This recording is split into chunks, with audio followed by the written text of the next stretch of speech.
Hey, welcome back for another episode. This one I'm calling Making My Bed Changed My Life. So, a few years ago, I was really struggling with my mental health, with depression and anxiety. And to be honest, it felt like they were both running and ruining my life. I constantly felt paralyzed in my thoughts and my emotions. And so I knew big changes were needed to get me out of that place. But you know what? Maybe you know the struggle as well. If you're in that place, you also feel like you lack the strength to do that. And so I came across a question, of I had to answer, where do I begin when I'm in a place like that? And so I came across this suggestion through a blog to actually have routines in your life and start really small, even of making your bed every day. Just putting your pillows in the right place, smoothing out the duvet, that kind of thing. And you know what? I was like, okay, I could maybe do that kind of thing. I reckon I can do that each day. It seemed possible, so I tried that. And it really helped. And so, when there's so much in your life, in your thoughts and your emotions that feels out of control, it's really important to find things that you do have control over, something small. And as you work on that, you find that it is empowering. It's the small things that we find that start us on a path for the biggest transformation. I've been, over these last few years now, been reluctantly learning about how much routine and rhythm that I need. I need way more than I would have ever expected that I needed. And the reason I think I need these things is actually it helps me not become enslaved to anxiety, keeps me feeling productive, feeling somewhat in control of my life. And so since discovering this rhythm, I'm finding a greater peace and a greater sense of freedom that I do what I actually want to be doing. And so I found that actually having rhythms and routines in life has not been as boring as it sounds. It has actually been exciting because it's actually allowed me to increase my capacity. And as a Christian, I believe that God has designed all creation with a rhythm. We see that the earth orbits around the sun once a year. We have 4 seasons, or something. It just feels like we get winter in Scotland.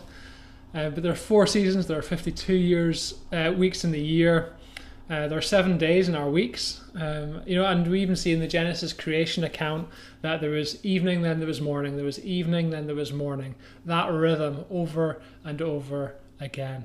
And this is good. Can you imagine if there was no rhythm in creation?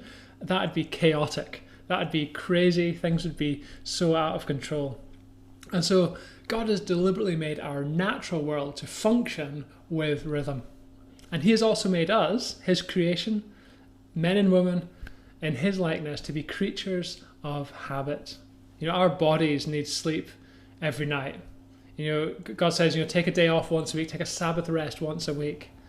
If we try and live out with these natural rhythms and these limits that God has put on us, so quickly we will find that we burn out, that we are stressed, that we're anxious, that we feel broken. See, we become less than human. We become less than what and who God has made us to be. And so making my bed has actually changed my life because it's taught me about these rhythms and routines. It's helped me to feel more control over my days. And this has happened and this led then to bigger shifts in my time, how I manage my time. Another example, again with sleep, because I love sleep, and I'm sure you do as well. When I was growing up, my parents would have a bedtime for me. They would tell me, this is the time to go to bed.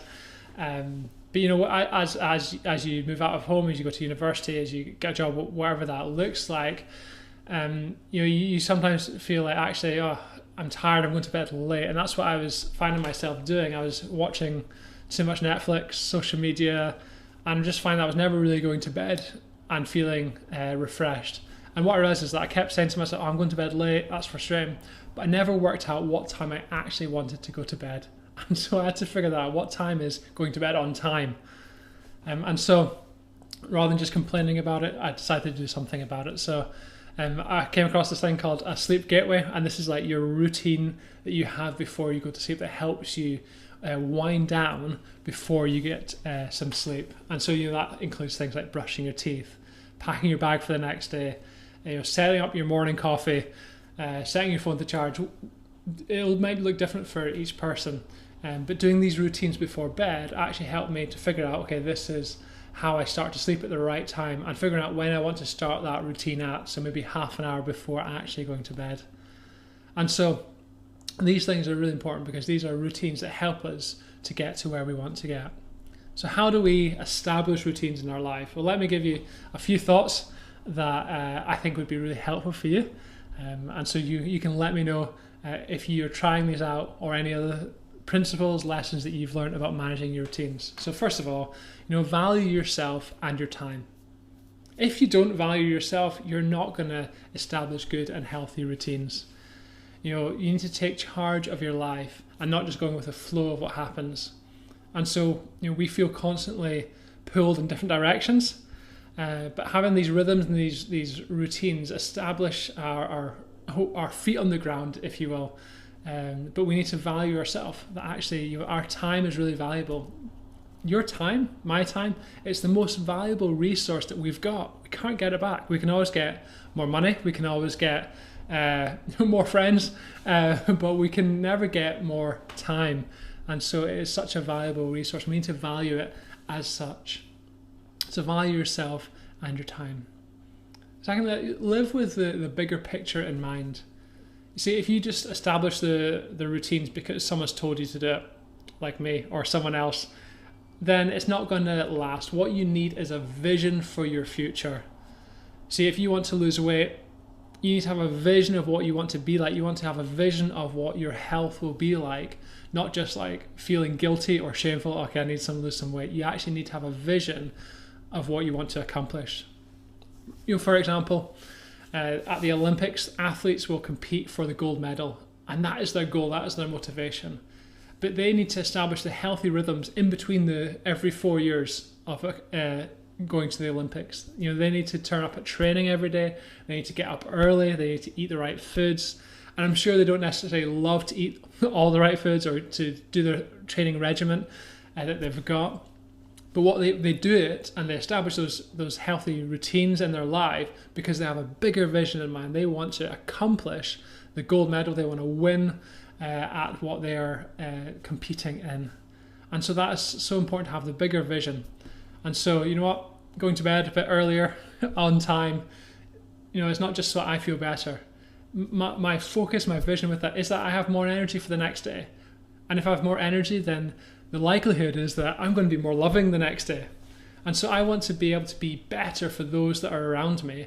And so that I need to have a bigger vision in mind, not just for the sake of ticking off a box, oh yes, I've gone to bed early. So live with a bigger vision, with a bigger picture in mind. Know your priorities. If you don't know what's important to you, then everything will be important to you. You'll be rushing around trying to figure out what to do, when to do it. But establish, what are my priorities? And design your diary, your weekly pattern, your daily pattern around these priorities. For me in the mornings, I love to spend time with God. He is the most important relationship that I have.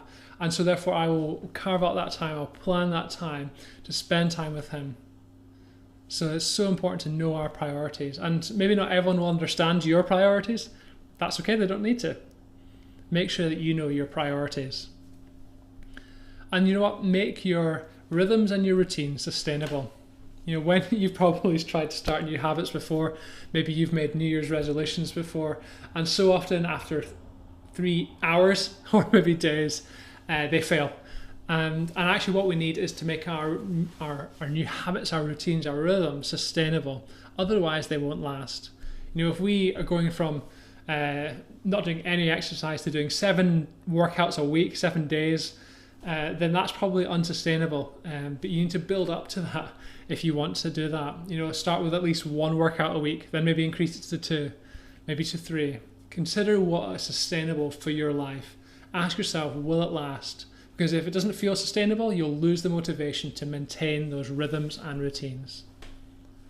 And so maybe like me, you feel like there's a lot you want to change in your life. But we've got time. Change one thing at a time. Change one habit, establish one routine.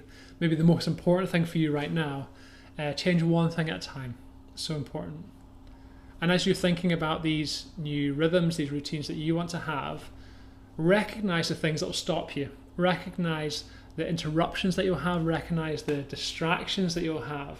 And we live in a world of distractions. You know, your phone is probably one of the biggest distractions as well. So if you want to get some good sleep, turn your phone off, put it on airplane mode, put it in a different room, whatever it takes. Recognize what will stop you having the right rhythms that you want to have. You know, throw away all your snacks in your cupboards if you don't want to eat them. You know, if you don't have that temptation there, get rid of them. Just get rid of the interruptions and distractions. Think through what they could be. And you're not going to do it perfectly. You're not. You know, we will fail even with our best efforts and our attempts. We will sometimes fail at establishing our habits. But you know what? To keep it consistent. You know, so when you don't eat healthily, don't just go on a binge of unhealthy food. Actually get back on track as soon as possible. Don't beat yourself up. You know what? Don't expect perfection from yourself, but you know what? Look for progress. Allow yourself to grow in that as well. And you know, as you come back more consistently, you'll develop that habit more regularly as well. So there are a few thoughts, ideas around routines and rhythms and habits for your life. And I think actually with these things in place, that'll help your mental health, that'll help your physical health, that'll help you in each area of your life. So take some time, think through what will help you and what rhythms and routines do you want to establish in your life. So thanks so much for watching, listening. I'd love to hear from you. What is helping you? You know, leave a comment, connect with me on social media at DanEverett90. I'd love to hear from you. And you know what? Please subscribe. I would love it if you did. Please share this with friends. I think it's going to really help some people. Thanks, guys.